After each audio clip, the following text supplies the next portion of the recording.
सभी दर्शकों को डॉक्टर राजेंद्र माथुर का प्यार भरा नमस्कार। आप सभी का इस चर्चा में स्वागत है और आज की चर्चा का विषय है व्हाट इज़ पेरिटोनियल डायलिसिस। जैसा कि आप जानते हैं कि क्रॉनिक किडनी डिजीज़ के मरीज़ जब एंड स्टेज किडनी डिजीज़ की स्थिति में पहुंच जाते हैं, जबकि किडनी की फिल्ट्रेशन पावर लेस देन 15% रह जाती है, तब उन्हें किडनी रिप्लेसमेंट थेरेपी की ज़रूरत पड़ती है। और ये किडनी रिप्लेसमेंट थेरेपी या तो हीमोडायलिसिस से पूरी हो सकती है या पेरिटोनियल डायलिसिस से या kidney transplant. These are the three options available to the patients of end stage kidney disease. Haemodialysis machine वाला डायलिसिस है, इसके विषय में हम पहले बात कर चुके हैं। किडनी ट्रांसप्लांट बेस्ट ऑप्शन है इन मरीज़ों के लिए यदि फैमिली डोनर अवेलेबल है तो। आज हम बात करने जा रहे हैं पेरिटोनियल डायलिसिस का। तो what is peritoneal dialysis? Dialysis जो प्रक्रिया है उसमें रक्त से दूषित पदार्थों को, एक्सेसिव टॉक्सिन्स को जो कि किडनी निकालता है, उसको निकालना है। तो इसके लिए क्या है कि भगवान ने एब्डोमेन में, आपके पेट में एक स्पेशल सेमी परमिएबल मेम्ब्रेन दे रखी है। ये जो पेरिटोनियल मेम्ब्रेन आपके एब्डोमेन में है, वो एक तो एब्डोमेन की लाइनिंग है, एब्डोमेन के नीचे एक लाइनिंग है, और वही लाइनिंग एक पैकेजिंग है जो कि आपके ऑर्गन्स को चारों तरफ से ढकती है। तो इस एब्डोमिनल वॉल और आपके ऑर्गन्स की जो लाइनिंग है, इनके बीच की जो कैविटी है उसे पेरिटोनियल कैविटी कहते हैं। तो ब्लड जो है वो आपकी पेरिटोनियल मेम्ब्रेन में, कैपिलरीज में घूम रहा है, और जो पेरिटोनियल मेम्ब्रेन है वो सेमी परमिएबल मेम्ब्रेन है। इसमें छोटे छोटे छिद्र होते हैं जो कि टॉक्सिन्स को ब्लड से पेरिटोनियल कैविटी में ट्रांसफ़र कर देते हैं। इस पेरिटोनियल कैविटी में हम 2 लीटर डायलिसिस फ्लूइड डालते हैं। ये स्पेशल डायलिसिस फ्लूइड होता है जो कि 2 लीटर के बैग में आता है। तो जो दूषित पदार्थ हैं, एक्सेस वाटर है, वो पेरिटोनियल मेम्ब्रेन में होता हुआ ब्लड से इस डायलिसिस फ्लूइड में आ जाता है, और इस फ्लूइड को हम 4 से 6 घंटे में बाहर निकाल देते हैं। तो डायलिसिस मेम्ब्रेन आपकी नेचुरल मेम्ब्रेन है, एब्डोमिनल लाइनिंग है जो कि भगवान ने आपको दे रखी है। और डायलिसिस फ्लूइड को हम एक कैसे अंदर पहुंचाते हैं इस कैविटी में? नाभि के नीचे ऑपरेशन करके एक peritoneal dialysis catheter surgically implant करते हैं। इस पेरिटोनियल डायलिसिस कैथेटर के लास्ट कॉर्नर पे काफ़ी छिद्र होते हैं जिससे कि पेरिटोनियल फ्लूइड आपके शरीर के अंदर प्रवेश करता है। तो ये जो डायलिसिस फ्लूइड है वो ग्लूकोज कंटेनिंग होता है। उसमें ग्लूकोज की मात्रा अधिक होती है और 3 प्रकार का होता है, 1.5%, 2.5% एंड 4.25%। इस ग्लूकोज की अधिक मात्रा के कारण आपके ब्लड से लिक्विड वाटर, जो एक्सेस वाटर है, वो ब्लड से बाहर आके इस पेरिटोनियल डायलिसिस फ्लूइड में आ जाता है, और इस फ्लूइड को हम 4 से 6 घंटे के बाद बाहर निकाल देते हैं। तो ग्लूकोज की मात्रा अधिक होने के कारण जो डायबिटीज़ के मरीज़ हैं उनको इंसुलिन की मात्रा बढ़ सकती है, उनका वज़न बढ़ सकता है, कोलेस्ट्रॉल बढ़ सकता है। तो एक दूसरा फ्लूइड होता है आइकोडेक्स्ट्रिन।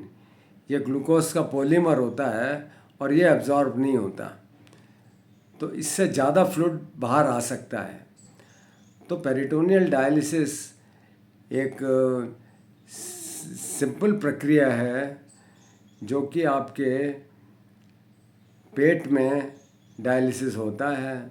इसके लिए किसी मशीन की आवश्यकता नहीं होती है।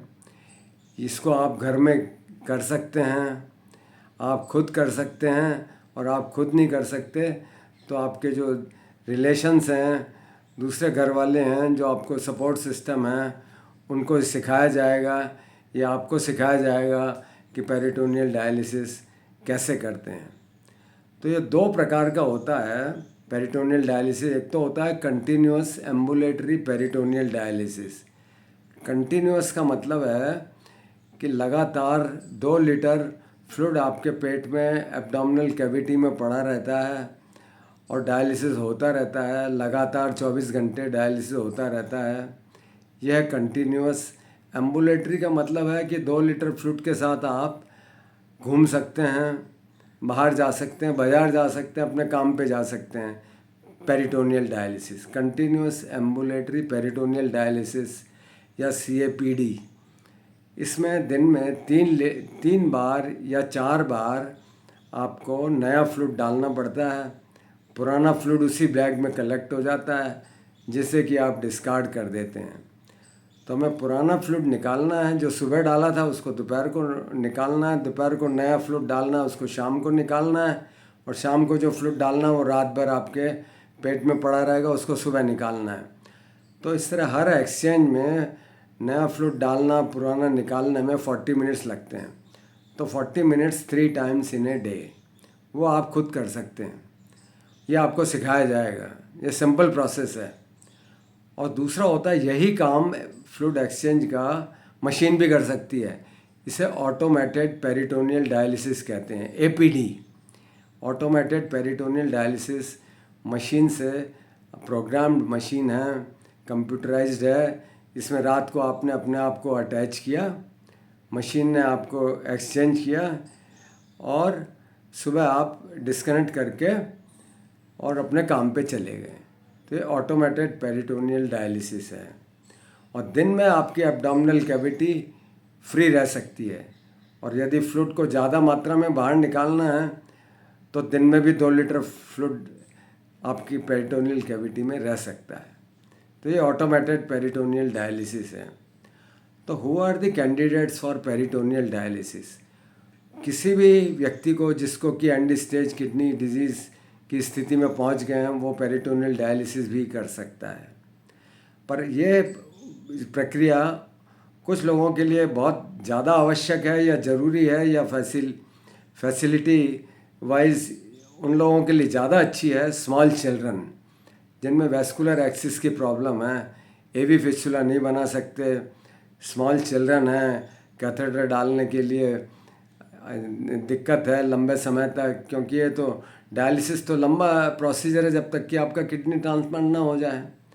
तो स्मॉल चिल्ड्रन जिनको वैस्कुलर एक्सिस प्रॉब्लम है, एल्डरली जिनको एथेरोस्क्लेरोज्ड वेसल हैं, हार्ड वेसल्स हैं, उनको AV फिस्टुला नहीं बना सकते, या AV फिस्टुला फेल हो गया, ऐसे मरीज़ जिनको कि हार्ट डिजीज़ है, उनके हार्ट की पंपिंग पावर बहुत कम है, इजेक्शन फ्रैक्शन कम है, जिनका BP बहुत लो हो जाता है हीमोडायलिसिस में, या BP बहुत बढ़ जाता है, हीमोडायलिसिस को टॉलरेट नहीं कर रहे, या हार्ट डिजीज़ की वजह से हार्ट की इरेगुलरिटी हो जाती है, कार्डियक अरिथमिया हो जाता है, जो मरीज़ टॉलरेट हीमोडायलिसिस नहीं कर रहे हैं। या ऐसे मरीजों के लिए उपयुक्त है जो कि हिपेरिन, जो हीमोडायलिसिस में जो हिपेरिन जो ब्लड क्लॉट नहीं हो, उसके लिए एक इंजेक्शन दिया जाता है हिपेरिन, ताकि ब्लड क्लॉट नहीं हो। तो ऐसे मरीज़ जिनको कि आँख में रेटिनोपैथी है डायबिटीज़ की वजह से, आँख में हेमरेज हो चुकी है, ब्लीडिंग हो चुकी है, विट्रस हेमरेज हैं, उनमें अगर हीमोडायलिसिस के दौरान हिपेरिन दिया जाएगा तो उनकी आँख की कंडीशन ख़राब हो सकती है। ऐसे लोगों के लिए पेरिटोनियल डायलिसिस एक उपयुक्त डायलिसिस का माध्यम है, क्योंकि इसमें हिपेरिन की ज़रूरत नहीं पड़ती है। ऐसे मरीज़ जो कि हीमोडायलिसिस में बार बार कैथेटर डालने से, जिनको वीनस स्टेनोसिस हो गया, सारी गर्दन की और चेस्ट की नसें ब्लॉक हो गई हैं, वीनस स्टेनोसिस हो गया, अब कोई वैस्कुलर एक्सेस नहीं है, उन्हें पेरिटोनियल डायलिसिस उनके लिए उपयुक्त है। तो पेरिटोनियल डायलिसिस के फ़ायदे क्या हैं? पेरिटोनियल डायलिसिस का सबसे बड़ा फ़ायदा यह है कि हमें फ्रीडम फ्रॉम मशीन। हीमोडायलिसिस में आपको हॉस्पिटल के समय के अनुसार जो आपको स्लॉट दिया गया उसमें आना पड़ेगा। तो फ्रीडम फ्रॉम मशीन और आपका खुद ये, क्योंकि पेरिटोनियल डायलिसिस होम डायलिसिस है, जब मर्जी घर में कर सकते हैं, आधे घंटे बाद करें, 1 घंटे बाद करें, तो फ्लेक्सिबिलिटी रहती है।